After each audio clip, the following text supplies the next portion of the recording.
अभी नेक्स्ट हमारे पास थ्योरम है कन्वर्जेंट सीक्वेंस की। Prove that every convergent sequence converges to a unique limit. मतलब अगर कोई सीक्वेंस हमारी कन्वर्जेंट होगी तो उसकी लिमिट यूनिक होगी। ऐसे नहीं हो सकता कि किसी सीक्वेंस की दो लिमिट्स हो और वो कन्वर्जेंट हो।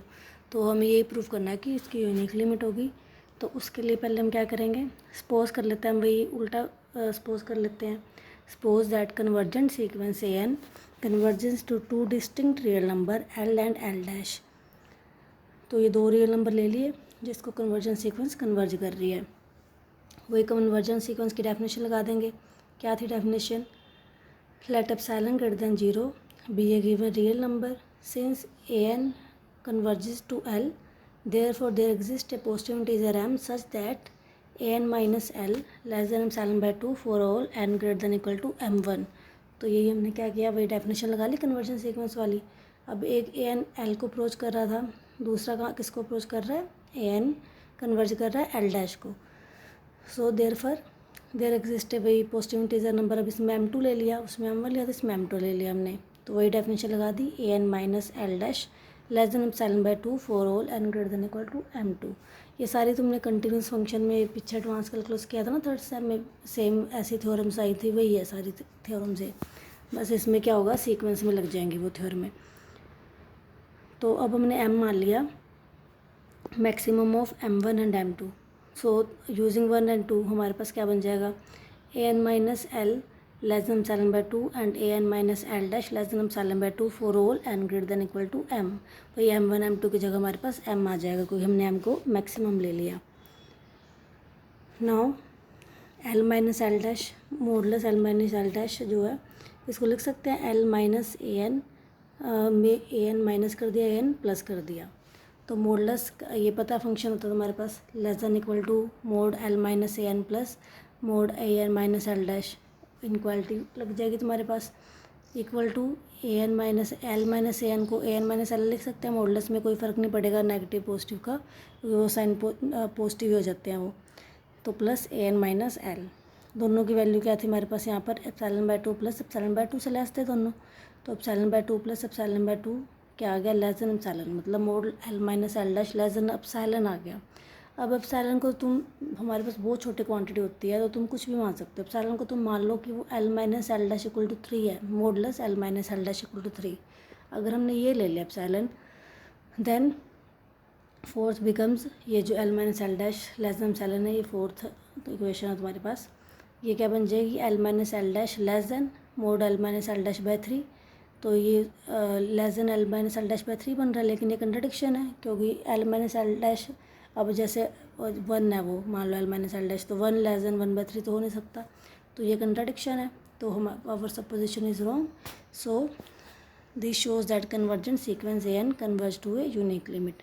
जब भी तुम्हें कोई थ्योरम प्रूव करनी हो तो तुम बस क्या करो, उसका उल्टा मान लो, फिर उसको कंट्राडिक्शन प्रूव कर दो। तो इससे तुम्हारी क्या होती है, थ्योरम इजीली प्रूफ हो जाती है। उसके बाद रिजल्ट आगे, every convergent sequence is bounded but not conversely. मतलब कि हर कन्वर्जेंट सीक्वेंस होती है वो बाउंडेड होती है, ज़रूर बाउंडेड होगी वो, लेकिन ये ज़रूरी नहीं है कि बाउंडेड सीक्वेंस कन्वर्जेंट हो। क्योंकि जैसे मान लो -1 रेज़ टू पावर n है, ये वाली सीक्वेंस बाउंडेड है, -1 और 1 के बीच में ये बाउंडेड है ये, लेकिन ये कन्वर्जेंट तो नहीं है सीक्वेंस। इसलिए हमारे पास every convergent sequence is bounded but not conversely. इसका थ्योरम है ये, तुम प्रूफ करना चाहो तो कर सकते हो, बहुत इजी है, 2-3-4 लाइनों का, ये तुम खुद कर सकते हो थ्योरम को प्रूफ, नहीं तो इसका रिजल्ट इंपॉर्टेंट है बहुत। उसके बाद आ गया divergent sequence. Divergent sequence a n is set to diverge to plus infinity if for each positive number k however large it may be. वो कितना भी बड़ा नंबर हो सकता है के, there exist a positive integer m such that a m यहाँ पे a n greater than k for all n greater than equal to m. ठीक है, मतलब कि तुम्हारे पास कब करेगी, डिवर्ज करेगी इन्फिनिटी को। जैसे हमारे पास कन्वर्जन में क्या था कि वो लेस देन एप्सिलॉन होना चाहिए, जिस भी को लिमिट को करती है, तो a n minus l less than epsilon आ जाता है। तो इसमें ए एन इन्फिनिटी को डिवर्ज कर रही है, तो मतलब कि वो लेस देन की जगह क्या आ जाएगा, ग्रेटर देन आ जाएगा। तो कोई भी हमने एक नंबर ले लिया के, चाहे मतलब जितना मर्जी बड़ा नंबर ले लिया के, फिर भी ए एन हमारे पास क्या हो गया, के से भी बड़ा हो गया, तो ये क्या हो जाएगी, डाइवर्जेंट सीक्वेंस। इन सिंबल या तो ऐसे भी कह सकते हैं कि अगर एन को इन्फिनिटी को अप्रोच कराए तो ए एन सीक्वेंस जो है इक्वल टू इन्फिनिटी आ जाएगी।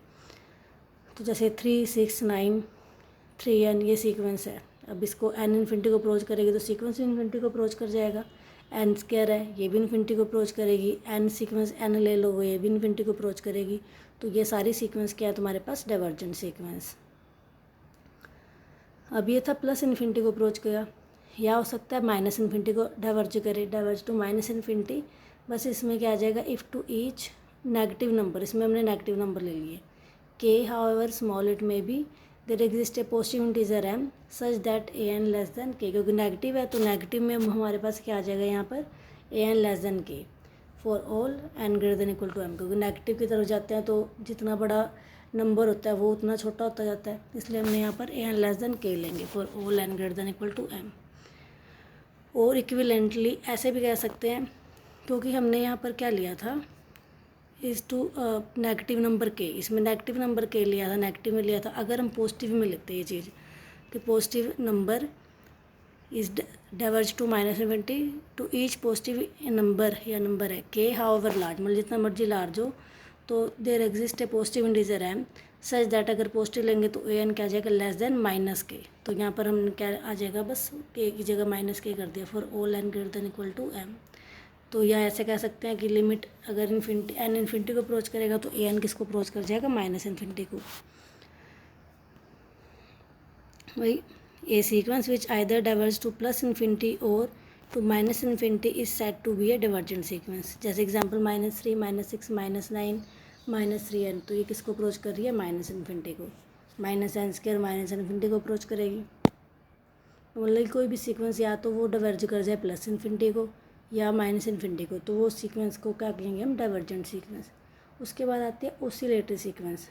ओसिलेटरी सीक्वेंस ऐसी सीक्वेंस होती है जो ना तो कन्वर्ज करती है ना डाइवर्ज, क्योंकि डाइवर्जेंट में भी हमें पता लग जाता है कि ये सीक्वेंस इन्फिनिटी की तरफ अप्रोच कर रही है तो डाइवर्जेंट होगी। लेकिन ओसिलेटरी में हमें ना तो वो कन्वर्ज करेगी ना वो डाइवर्ज करेगी। जैसे मान लो -1n आ गया, तो अब इसमें लिमिट क्या आ रही है, -1 1 -1 1 ये लिमिट आ रही है, तो ये इन्फिनिटी को तो नहीं जा रही ना। तो ये ऐसी सीक्वेंस क्या होती है, ओसिलेटरी सीक्वेंस।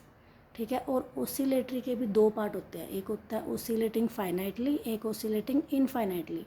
ओसिलेटिंग फाइनाइटली क्या होती है, a sequence is oscillating finitely if it is bounded and oscillatory, मतलब कि अगर सीक्वेंस कोई बाउंडेड हो और ओसिलेट कर रही हो तो वो क्या हो जाएगी, ओसिलेटिंग फाइनाइटली। जैसे वही अभी बताया था -1n, या वही 0 2 0 2 वाला ले लिया, कुछ भी -1n+1 ले लिया, तो ये सारी सीक्वेंस क्या हो जाएंगी, क्योंकि बाउंडेड है तो और ओसिलेट कर रही है, क्योंकि इन्फिनिटी को अप्रोच नहीं कर रही, तो ये हो जाएंगी ओसिलेटिंग फाइनाइटली। उसी तरह sequence is oscillating infinitely if it is unbounded. अगर ये अनबाउंडेड और ओसिलेटरी हो तो क्या हो जाएगी वो, ओसिलेटिंग इनफाइनाइटली। जैसे -1n × n, क्योंकि ये इन्फिनिटी या माइनस इन्फिनिटी को तो अप्रोच करेगा नहीं, इसलिए और ये बाउंडेड भी नहीं आएगी। ये हमने किया हुआ बच्चे, अनबाउंडेड सीक्वेंस है ये, तो ये क्या हो जाएगी, ओसिलेटिंग इनफाइनाइटली सीक्वेंस।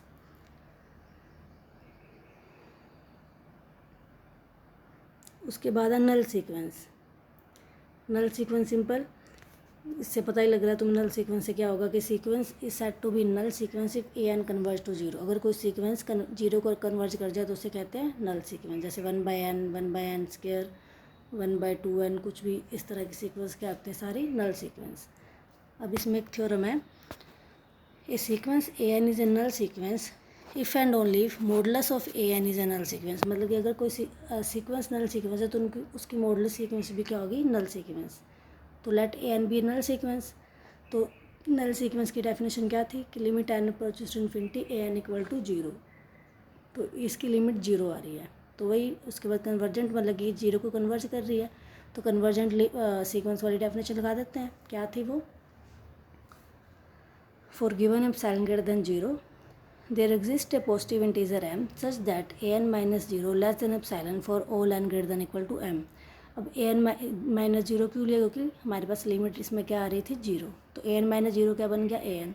अगर modulus a n less than epsilon है तो इसको लिख सकते हैं हम modulus of n minus zero का मॉडुलस और modulus less than epsilon for all n greater than equal to m, कोई फ़र्क नहीं पड़ेगा इससे।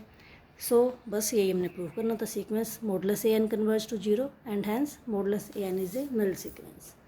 उसके बाद कन्वर्स भी प्रूव करना है कि अगर modulus a n is a null sequence तो a n is a also a null sequence. तो बस तुम इसमें उल्टा शुरू कर जाओ, यहाँ से जो तुमने किया था पहले modulus a n minus zero वाला ले लिया, फिर ये स्टेप आ जाएगा, फिर ये स्टेप आ जाएगा। तो कन्वर्स तुम खुद ट्राई कर सकते हो, बहुत ईजी है ये। उसके बाद ये एक दो थ्योरम्स है और एग्जांपल है, ये भी तुम्हें खुद ट्राई करनी है। इसमें क्या है कि if b n is a null sequence and modulus of a n less than equal to modulus of b n for all n then modulus a n converge to zero. मतलब कि अगर b n null sequence है, b n zero को converge करेगी, और कोई ऐसी sequence आ गई जो जिसका मॉडुलस बी एन के मॉडुलस से छोटा है, तो वो छोटी वाली सीक्वेंस जो होगी वो भी कन्वर्ज करेगी जीरो को। तो बस ये भी बहुत सिंपल है। इसमें तुम पहले बी एन नल सीक्वेंस है तो उसकी डेफिनेशन लगा देना नल सीक्वेंस वाली, और कन्वर्जेंट की लिमिट कन्वर्जेंट वाली डेफिनेशन लगा के उसके बाद अपने आप ये वाला भी प्रूफ हो जाएगा, ऊपर वाली की तरह same a n converge to zero proof हो जाएगा। और a n and b n are null sequence then show that a n plus b n is also null sequence. मतलब कि कोई दो सीक्वेंस अगर नल सीक्वेंस है तो उनका सम भी क्या होगा, नल सीक्वेंस। ये भी बहुत ईजी है, पहले दोनों को अलग अलग तुम डेफिनेशन लगाओगे नल सीक्वेंस वाली, फिर उन दोनों को प्लस करके वो भी तुम्हारे पास प्रूफ हो जाएगा। तो ये भी, ये वाली सारी तो हमारे थ्योरम्स और थोड़ी सी एग्जांपल रह गई हैं, वो कल करेंगे। तब तक ये सारा कवर कर लो, कन्वर्जेंट, डाइवर्जेंट, नल सीक्वेंस, ये सारे तुम्हारे जो रिजल्ट तुम्हें करवाए हैं और थ्योरम्स करवाए हैं, तब तक ये पूरा अच्छी तरह कर लो, तभी तुम्हें एग्जांपल्स आगे समझ आएंगे इसकी।